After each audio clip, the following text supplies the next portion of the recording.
14th Amendment because some people are getting to be citizens and they don't look like us.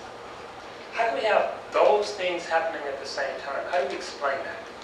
And I think there is a way of explaining it. I think part of it is about this sort of complex racial anxiety. And I'll just say a little bit more about that. But part of it is to get us to sort of focus on structures, to get us to focus on the fact that we actually have complex racial capacities, all of us.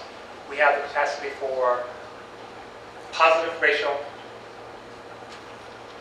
engagement, and we have the capacity for tremendous racial anxiety. The same person doesn't make the person a racist if they're operating from racial anxiety. Not necessarily, but it means that their actions will be informed in some way by that anxiety. We have a way now of sort of talking about structures as if those structures are natural and inevitable.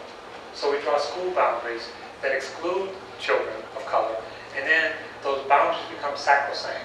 It's not that I'm against Latinos coming to my school, they just live outside of my boundary. And when did you draw your boundary? Well, this boundary we've had at least for 2 weeks.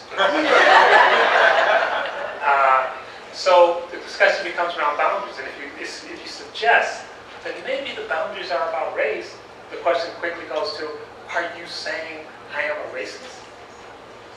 No, I'm saying those boundaries have predictable racialized outcomes. And that should be our concern, whether you intended for that to happen or not. So we need to shift the discussion and sort of talk about more than 2%. And part of this, of course, is something now that's become relatively well known. If you read these two statements, racial attitudes in the United States have improved significantly over time. We have moved away from segregation into a period of racial egalitarianism. Interracial relationships have become more acceptable. We would like to have a biracial president. The second one, the United States continues to be strongly divided by race. Nationally, the black unemployment rate tends to be about twice as high as the white.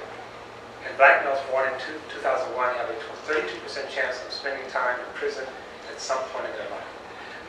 Now, both of those statements are true. They sort of elicit different feelings. And the feelings they solicit, actually, the process is called framing. We have multiple frames. Some frames are binary. And frames are not factual. Once a frame becomes operative, it actually helps us make sense of facts. It helps us organize the facts. So if you're in a hopeful frame, then everything you see factually becomes, well, this is a good thing. If you're in a fearful frame, everything you see is like, well, this is a real problem. You don't move frames by facts, you move frames by telling stories. So we have to make sure that people are in the right frame of mind, literally and figuratively. Frames oftentimes, like I said, happen in a binary way. So I have a bunch of games. I'm not going to torture you with them today, except maybe one or two. So let me ask, how many people, when you look at this picture, see a vase? Okay. How many of you see two faces? Okay. Now, so which is it? Is it a face? Or is it two faces? It's both. It depends on how you look at it. The interesting thing is you can't see both at the same time. The mind, we don't really see with our eyes, we see with our mind. And the mind categorizes. So sometimes when people hear about, that we're not treating everybody as an individual, we should drop all categories and just treat everybody as an individual. Not only is that not possible, it's not even desirable. We can have inappropriate categories, but we're going to have categories. And the mind flips from one category to the other. This is the mind, or the brain, I should say. And the brain is actually quite interesting. We're finding out more and more about it. There are several parts of the brain. There are four that I'll just mention. One, of course, is what's called the reptilian brain. That's the oldest brain. That's the part of the brain that we share with reptiles. The next is the limbic system. And the limbic system is actually the system that categorizes. And a subpart of the limbic system is called something called the amygdala. And the amygdala regulates our emotions: fight, flight, fear. Now, so we've gotten from the reptilian part of the brain, we've gotten to the limbic part of the brain, and we talked about the amygdala. All of these parts of the brain are very old. And the latest kid on the block is something called the neocortex. And the 2% that we engage in comes from the neocortex. The other part of the brains are doing things that they've been doing for hundreds of thousands of years. Now, one of the things is that the older parts of the brain, and particularly for our purposes, the limbic system and the amygdala, are fast. I mean, but really fast. And the newer part of the brain, the neocortex, is slow. But I mean, but really slow. So by the time we have actually seen something consciously, the limbic part of the brain, which actually categorizes, and the amygdala part of the brain, which actually has the emotional response, has already categorized, reacted, sent a memo, and put it into motion. So the notion that we could be colorblind from the amygdala and the limbic part of the brain is completely crazy. Because by the time we have consciously seen something, the amygdala and the limbic part of the brain has already finished. They're hanging out. They've already decided what's going on. And so, again, and it all happens at an unconscious level. So, now some people take this to mean that race is hardwired into the brain. Good news is that they're wrong. Race and racial meaning is not hardwired to the brain. Remember I said the amygdala and limbics are very old, hundreds of thousands of years old. None of the scientists who are at all credible believes race is that old. Some people feel that race is only 500 years old. Most no one believes all of us, you've probably heard of the biological Eve, who lived 150,000 years ago, which means all of us, every person in this room, comes from that woman, right? So the amygdala and limbic developed before Eve developed. What that means is that when those parts of the brains developed, there was no race. So now it is true that the amygdala and limbic can actually respond to race, but those are social determinants. We can decide, we socially decide how to categorize and categorical meanings. That's not hardwired. We're hardwired to have categories. We're not hardwired to decide which things go into which categories. They're not given. And so that's softwired, which means we can change it. And we do change it all the time. So for example, this is a diagram that's being used now.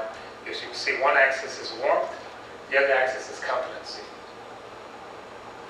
Where you fall on this is how society responds to you. Where you fall on this determines how society feels about you. Excuse me. So if you are considered very competent, but we don't like you a whole lot, you're respected. And Asians tend to fall in that group. If we like you a lot, but we really don't think you're all that competent, we tend to pity you. And women and elderly tend to fall in that group. We like them, we just don't want them to run the country.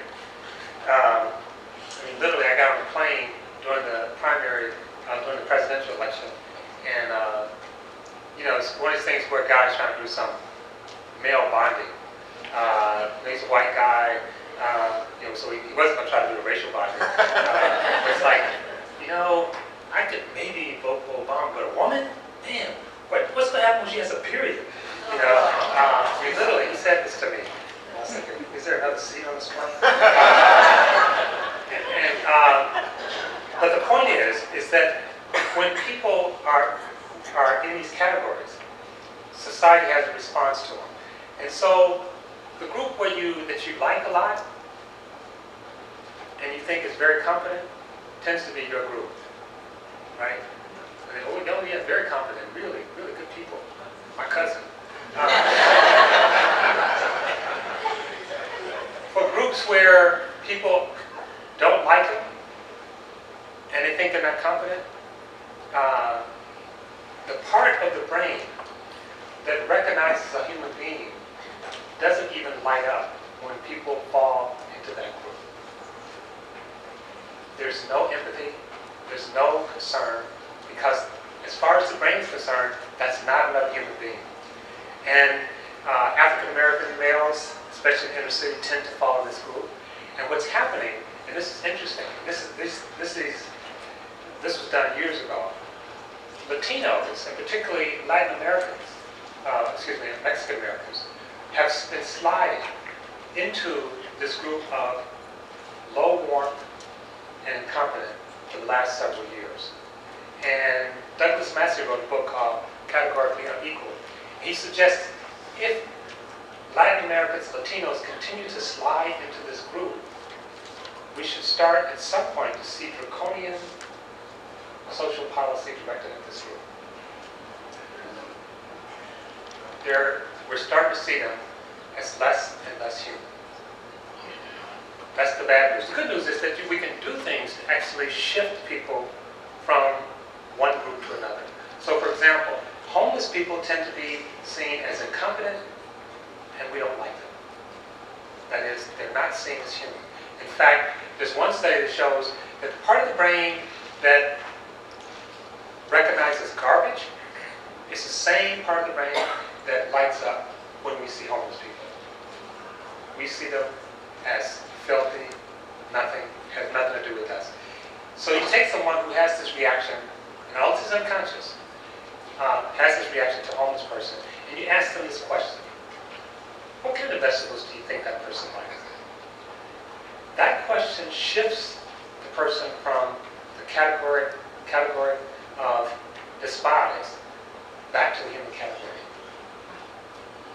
You have to think about the person in terms of, yeah, they probably do like carrots, maybe broccoli, I don't know. It affects the way we see them as a human being. And we can do this with all of us. There's some really interesting studies that are going on now. I should say, this is not only how affects us how we see others, it affects us how we see ourselves. There's a wonderful book by a friend of mine named Claude Steele called